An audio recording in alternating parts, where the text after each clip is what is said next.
ବର୍ଷାରୁ ନିସ୍ତାର ନାହିଁ ଏବଂ ବର୍ଷା ପରେ ଜଳବନ୍ଦୀ ଏବଂ ବନ୍ୟା ପରିସ୍ଥିତିରୁ ମଧ୍ୟ ମୋଟାମୋଟି ନିସ୍ତାର ନାହିଁ। ये क्रमରେ ଗୋଟିଏ ପରେ ଗୋଟିଏ ଜିଲ୍ଲା ବୃଷ୍ଟିପାତ ଏବଂ ତଜନିତ ବର୍ଷାର ପରିଧି ଭିତରକୁ ପଳେଇ ଆସିଲାଣି। ମାଲକାନଗିରି ଭଳିଆ ଜିଲ୍ଲା ଯେଉଁ ଜିଲ୍ଲା ପ୍ରକୃତରେ ଡେଫିସିଏଣ୍ଟ ରେନଫଲ୍ ଥିଲା, ଅନାବୃଷ୍ଟି ଥିଲା, ସେଠି ମଧ୍ୟ ପ୍ରବଳ ବୃଷ୍ଟି ହେଇକରି ବର୍ତ୍ତମାନ ବୃଷ୍ଟି ଦୃଷ୍ଟିରୁ ପୁଣି ସ୍ୱାଭାବିକ ପରିସ୍ଥିତି ସେଠି ହେଇଗଲା। କିଛି କିଛି ସମସ୍ୟା ତିଆରି ହେଇଥିଲା, ତାର ସମାଧାନ ମଧ୍ୟ ହେଇଯାଇଛି। ଶନିବାର ରବିବାର 2 ଦିନ ଧରିକି କଳାହାଣ୍ଡିରେ ବ୍ୟାପକ ବୃଷ୍ଟିପାତ, ମୋଟାମୋଟି 1000 mm ଅଧିକ ବର୍ଷା, ଯେଉଁ ବର୍ଷା ଭିତରେ ରାମପୁର ବ୍ଲକରେ ସର୍ବାଧିକ 345 ମିଲିମିଟର ବର୍ଷା, ଜୟପାଟନା ବ୍ଲକରେ, ବଲମପୁର ବ୍ଲକରେ, ଜୁନାଗଡ଼ ବ୍ଲକରେ, କୋକସରା ବ୍ଲକରେ ଏଭଳିଆ 100, 150, 200 ଏବଂ 300 mm ପର୍ଯ୍ୟନ୍ତ ବର୍ଷା ରେକର୍ଡିଂ ହୋଇଛି। ବରଗଡ଼ ଜିଲ୍ଲା ମଧ୍ୟ ପ୍ରବଳ ବୃଷ୍ଟିପାତ ହୋଇଛି। ଝାରସୁଗୁଡ଼ା ଜିଲ୍ଲା ମଧ୍ୟ ପ୍ରବଳ ବୃଷ୍ଟିପାତ ହୋଇଛି। ସୁନ୍ଦରଗଡ଼ ଜିଲ୍ଲା ମଧ୍ୟ କୋଇଡ଼ା ଅଞ୍ଚଳରେ ପ୍ରବଳ ବୃଷ୍ଟିପାତ ଫଳରେ ଗୁଡ଼ିଏ ସମସ୍ୟା ଉତ୍ପନ୍ନ ହୋଇଥିଲା। କିନ୍ତୁ ଆଗାମୀ ଯେଉଁ 5-6 ଦିନର ପୂର୍ବ ଅନୁମାନ କରାଯାଇଛି, ये ପୂର୍ବ ଅନୁମାନରେ କୌଣସି ଜିଲ୍ଲା ରେଡ୍ ୱାର୍ଣ୍ଣିଂ ଭିତରେ ନାହିଁ। 3-4ଟା ଜିଲ୍ଲା ଯେଉଁଟା ଅରେଞ୍ଜ ୱାର୍ଣ୍ଣିଂ ଅଛି, କିଛି ବର୍ଷା ହେବ, ପ୍ରବଳ ବର୍ଷା ବି ହେଇପାରେ। ସେଟା ହେଉଛି ସୁନ୍ଦରଗଡ଼ ଜିଲ୍ଲା, ସମ୍ବଲପୁର ଜିଲ୍ଲା, ବରଗଡ଼ ଜିଲ୍ଲା, ଝାରସୁଗୁଡ଼ା ଜିଲ୍ଲା ଏବଂ ସୁନ୍ଦରଗଡ଼ ଜିଲ୍ଲା। ବାକି ଜିଲ୍ଲା ସବୁ ୟେଲୋ ୱାର୍ଣ୍ଣିଂ ଭିତରେ ଅଛି। ତେଣୁ ଆଜି କେବଳ ଝାରସୁଗୁଡ଼ା, ବରଗଡ଼, ସମ୍ବଲପୁର, ସୁନ୍ଦରଗଡ଼କୁ ଛାଡ଼ିଦେଲେ, ବୌଦ୍ଧ ଜିଲ୍ଲାକୁ ଛାଡ଼ିଦେଲେ ଜୋନ୍ ଭିତରେ ଅଛି। ଆସନ୍ତାକାଲି ଠାରୁ ଅର୍ଥାତ୍ 26 ତାରିଖରୁ ଆପଣଙ୍କର 30 ତାରିଖ ପର୍ଯ୍ୟନ୍ତ ମୋଟାମୋଟି ଓଡ଼ିଶାର ସମସ୍ତ ଜିଲ୍ଲା କମ୍ ବେଶୀ କରି ୟେଲୋ ୱାର୍ଣ୍ଣିଂ ଭିତରେ ରହିବ।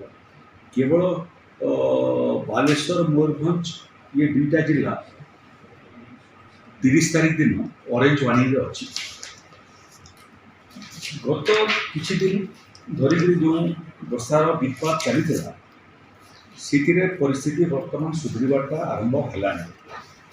ये क्रमରେ ବିଗତ 2 ଦିନ ଭିତରେ ଆପଣଙ୍କୁ ମୁଁ ଉଲ୍ଲେଖ କରିବା ପାଇଁ ଚାହିଁବି ଯେ 25 ତାରିଖ ଆଜି ସକାଳ 10 ଘଟିକା ପର୍ଯ୍ୟନ୍ତ ଯେଉଁ ଯେଉଁ ଜାଗା ନୂଆ କରି ପ୍ରଭାବିତ ହେଲା, କଳାହାଣ୍ଡି ଏବଂ ସୁନ୍ଦରଗଡ଼ ଏବଂ ଝାରସୁଗୁଡ଼ା ଏସବୁ ଜିଲ୍ଲାରେ ମାତ୍ର 2282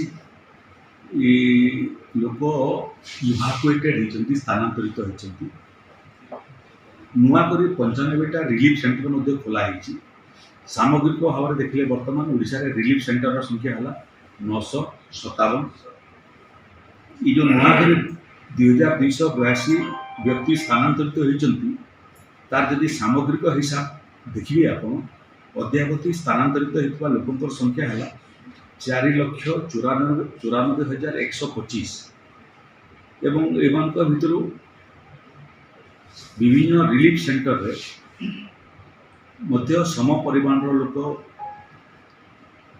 एकोमोडेटेड होते। फ्री किचेन जोटा नुआ करी खोला तार संख्या है 95 एवं वर्तमान राज्य में फ्री किचेन संख्या है 944। जो मैंने रंधा खाद्य ग्रहण कले विगत 2-3 दिन भितर नूतन भाव में 28,767 लोक नुआ करी ये माने लाभार्थी हेले मध्याह्न भोजन एवं रंधा खाद्य सारा ओडिशार क्युमुलेटिव इफेक्ट है ये 5,02,608 जन बन्या प्रभावित लोक से माने रंधा खाद्य परिधि भीतर को आसी। ड्राई फ्रूट पैकेट डिस्ट्रीब्यूशन में विगत 2 दिन भितर चूड़ा एवं गुड़ आवंटन होइछि एवं ये विगत 2 दिन भितर स्वतंत्र भाव में पुणी आम 28टा ओडीआरएफ टीम गोटे एनडीआरएफ टीम 40टा फायर एवं इमरजेंसी सर्विसेस टीम एवं पुलिस सिविल डिफेन्स को मिसेले आहरी 30 ये 49 टीम नूतन भाव में भिन्न भिन्न नुआ जगार लोकंर उद्धार काम नियोजित होती सहित एठी विभिन्न नदीर जलपतन कमिबाटा आरंभ होती कपुआपदारे